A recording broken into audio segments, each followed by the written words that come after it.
lot of people are going to disagree with this, but ranking MCU movies and TV shows that came out after Endgame. Worst is still easily She-Hulk. Number 19 is The Eternals. This is bloated, boring, just super uninteresting characters for pretty much everyone outside of Thena. Number 18 is Secret Invasion. I was so excited for this. I love Nick Fury, but this was just such a letdown. Everything with the Super Skrulls just got so unbelievably dumb at the end of this. 17, Ant-Man and the Wasp: Quantumania. We removed all the charm from the first two Ant-Man movies with just a sole focus on setting up the future of the MCU, and now King's not even going to be in it. This is just a mess. Number 16 is the Echo series. This is just aggressively okay in my opinion. Everything between Maya and Fisk is actually really well done, I think, but for the most part, the show just really fails to have any real urgency to it. Number 15 is Miss Marvel, another just pretty average show, but Aman Vellani as Kamala Khan is actually a super likable main character and really carries this. Number 14 is The Marvels, and again, Miss Marvel is really the best part of the movie. Now, I do really like the chemistry between all three of our main characters. The villain is one of the worst we've ever got in the MCU, though. Number 13 is Thor: Love and Thunder. I absolutely love gore, and I think some stuff with Jane's storyline does work, but it just goes way too far in the deep end with the humor, and it just does not work. Number 12 is Black Widow. I love Scarlett Johansson as this character, so I was disappointed I didn't absolutely love this. Again, we have a villain problem. Everything with Taskmaster was just a complete mess, and we focus almost more on pushing Elena into the MCU than Black Widow herself, but still it's an okay project.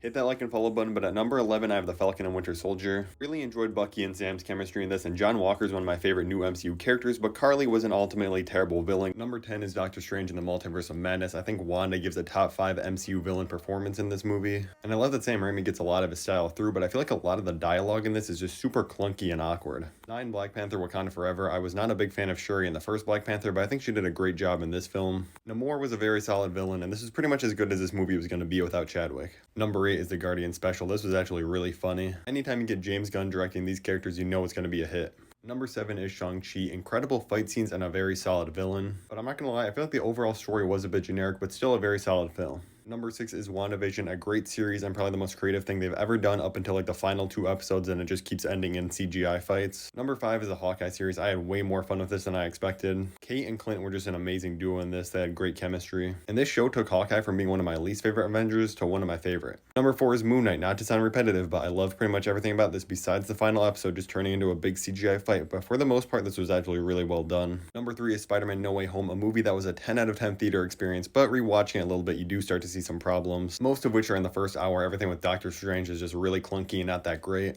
But everything from Aunt May's death on is incredible in this movie. Willem Dafoe is still amazing as Green Goblin. And it's still crazy to me that we actually got to see these 3 Spider-Men return on screen. Number 2, Guardians of the Galaxy Volume 3. James Gunn gave us a perfect send-off to these characters. It's an emotional movie, a funny movie, and we get a great villain. What more can you ask for? Let me know your number 1. Mine is easily Loki Season 2. Every episode was an absolute banger, and the ending is incredible.